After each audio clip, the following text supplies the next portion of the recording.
前段时间呢，排水量8万余吨的福建号航母已经完成了第8次海试，现在是该弹射的也弹了，海盘子也上了，连抗冲击实验都做过了，就等着官宣入列了。而与此同时，亚洲第一艘航母辽宁舰却陷入了中年危机。按照网上一些人的说法，辽宁号航母从下水到现在已过去将近40年，对照航母150年的设计寿命，它只剩下10年的保质期了。本期小钢盔的军械库里就来探讨一下航母的建造和使用寿命问题，并厘清辽宁舰的一些都市传说。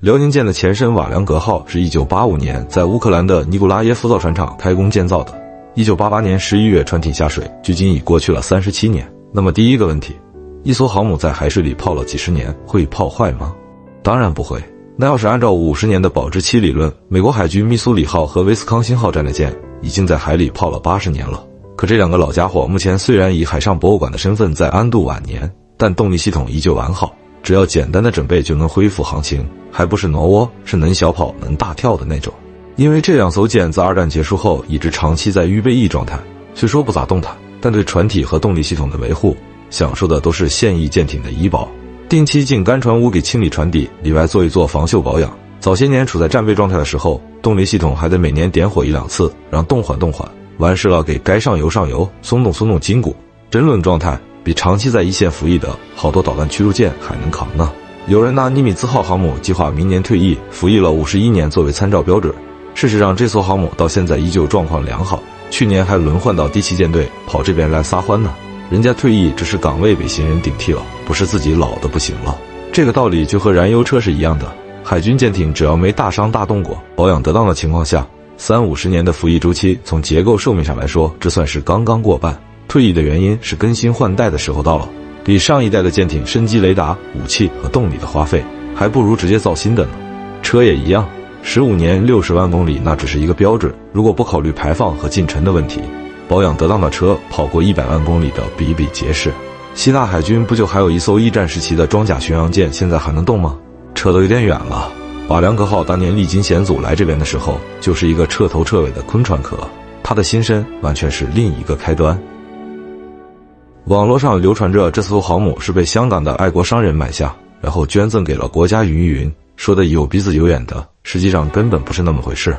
早在1995年，乌克兰方面就主动提出来想把瓦良格号卖给中国，因为这艘航母在苏联解体的时候已接近完工，乌克兰在自己养不起的情况下，当时面临着来自美国的重重压力，生怕瓦良格号恢复战斗力。要知道当时地球上能与美制航母比肩的只有这种了。但是请注意，当时乌克兰向中方提出的是交由这边对航母进行拆解，据估算把瓦良格号完全拆毁的费用约2.5亿美元，但完事后的废钢铁美国人只肯给500万的报价。乌克兰是觉得这种倒贴买卖太不划算了，才想让中国当这个下家，他们白到手一笔款子。至于你们得了一艘接近完工的航母，那纯粹是骗你出钱拆船的套。因为后来瓦良格号交付的时候，航母上能拆的设备全被拆了，连10几吨的螺旋桨和舵都被卸掉了。事实上当时我们也看穿了乌克兰的用心，并没有当这个冤大头，才有了后面无放以废钢铁价格公开拍卖航母，被澳门的娱乐公司以2000万拿下。到这里，瓦良格号的结局大概率是海上赌场，只不过后面出现的波折彻底改变了这艘航母的命运。通过博斯普鲁斯海峡的时候，受到美国方面的压力，土耳其政府以各种理由阻挠，一度瓦良格号已经无力驶出黑海，干脆返回了原泊位。这个时候国家出手啊，你甭管这艘航母是拖回来研究还是直接拆了，现在它是属于中国的财产，美国人和土耳其方面的干扰等于是侵犯了这边的物权，当然不能在主权问题上让步。后面的故事大家也知道，经过艰苦的谈判和各方面的博弈，瓦良格号又在海上多泡了16个月才获得到通过权。本来是打算交钱过苏伊士运河的，结果埃及又跳出来了，行，和中国人讲骨气是吧？我们自己多派些拖船，绕了大半个地球也得把自家东西拉回来，哪怕它是个破烂，也由不得别人指手画脚。其实正是在这个主权拉扯的过程中，国家层面介入对瓦良格号的状态评估，才逐渐意识到苏联时代的军工产品果然质量过硬。在海水里泡了整整12年，这艘航母虽然锈迹斑斑，但船体结构完好。当时专家们保守估计，如果恢复建造使其服役的话，至少能顶30年。只不过这谈何容易？航母工程不是有一条船那么简单。瓦良格号来的时候，别说桌椅板凳了，连里面的线缆和灯泡都被拔干净了，武器、作战系统还有动力就更别提了，啥都没有。但是好在这艘航母上原配的 TB-12真起轮机和海军167舰上的453型和引进现代级驱逐舰上的674型是一个谱系，那些缺失的关键部件我们自己都有能力补上。至于说是爱国商人又帮着咱们买到了瓦良格号的图纸，那就更扯淡了。乌克兰那边95年想让我们出血的时候，咋绝口不提图纸的事情？船上的设备都被人家拆完了，还会好心给你把图纸塞回去。您的外卖我路上吃完了，当我把菜谱给你放饭盒里了，吃点意思吧。实际上恰恰是因为这边已经着手对航母的重建了，尼古拉耶夫造船厂那边的图纸才变得一文不值。中船重工在接手了澳门那家公司无力偿还银行贷款的航母后，为了加快施工进度，提出向乌方购买原来的图纸。你想船都不在了，2毛留着那些图纸也是一堆废纸。而且按照苏联解体时的协议，武器装备和工厂设施这些动不了的，以属地管辖原则由各个加盟国瓜分，但技术资料类的知识产权，莫斯科方面享有优先权。当时俄罗斯也在计划大修库兹内佐夫号，如果大毛让尼古拉耶夫造船厂交图纸，他们是1毛钱都拿不到的，还不如卖给这边，换了几百万美元给造船厂工人发点方便面的。这中间还有小插曲。2007年我们这边宣布正式启动航母战略的时候，美国人又提出来可以帮助我们建造航母，真是早干嘛去了。要是真想帮，当年就不会为了一个空船壳子极限施压了。事情就是这样的，当你一无所有的时候，没有人会停下来多看你一眼。当你接近成功的时候，各种明枪暗箭假惺惺的关怀都来了，这是为了看你笑话。只有你真正有对等实力的时候，才掌握话语权。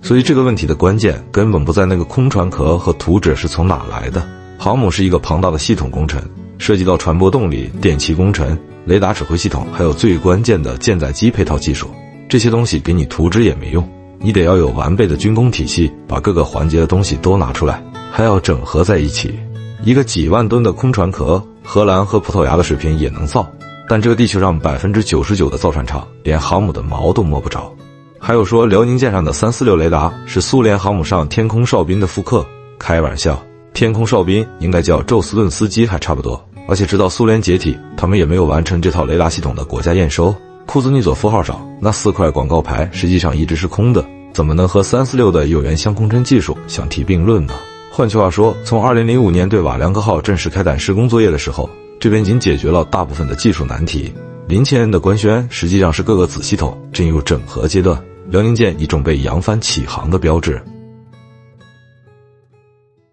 那么下一个问题，辽宁舰因为船体是2手的原因，它的预期服役寿命能有多少年呢？答案是看山东舰。实际上辽宁舰几乎是从无到有的这个过程，已经为航母工程打下了基础。通过从里到外的重建，完成了舰载机上舰的准备，海军已经建成了完整的航母产业链，完全有能力建造全新的航母了。所以当2015年山东舰出现在船台上的时候，连外网都一片惊讶，不是质疑海军这么快就有了建造大型航母的能力，而是为什么要搞个辽宁号的孪生兄弟呢？这就是养航母的难题。比如说法国海军只有一艘戴高乐号，但是为了维持这艘航母全服役周期的运转，布雷斯尔造船厂8万吨的单船坞和船上所有主要部件的生产厂家都得留着原来的图纸资料和设备，把技术工人队伍养着，就是为了几年甚至10几年再开机一次，只为那一套的订单。都说养航母比造航母要贵得多得多，就贵在这里了。你得为了那1、2条船维持着一套完整的生产体系。法国航母上为什么选择了核潜艇的反应堆？从美国买弹射器、拦阻索，包括1、2预警机，不是自己没技术，是那点运量真的太不划算了。这就是我们复刻山东舰的意义。2艘航母的交替轮换意味着大部分厂家能维持低速率的运转，不至于像大毛2毛那样，苏联解体后才10年的光景，造船产业链完全断了，到现在连几千吨的护卫舰都弄不清楚。至于后来海军又发展了全新的航母福建舰和它的后来者们，从技术传承上是对现有航母产业链的升级。辽宁舰和山东舰在全服役周期中也将获得不断的小改，就好比你们家的网线和家电总得换新，但这套房子你却能一直住下去。所以你说辽宁号还能服役多久？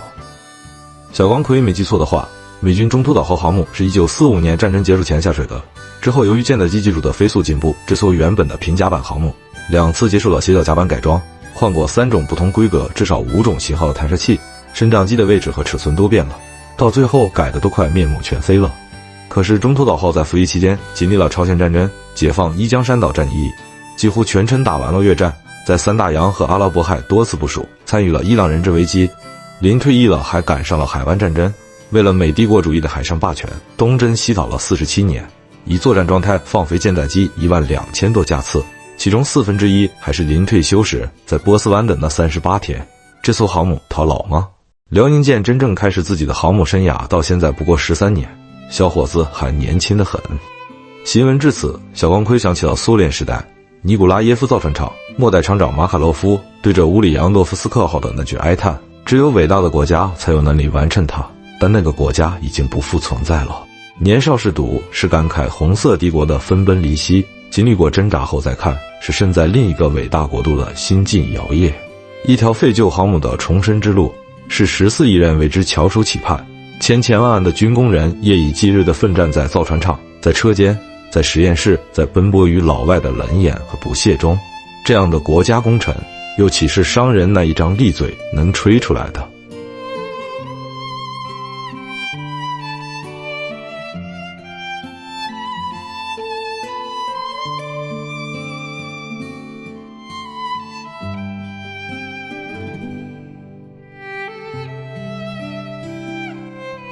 喜欢记得关注哟。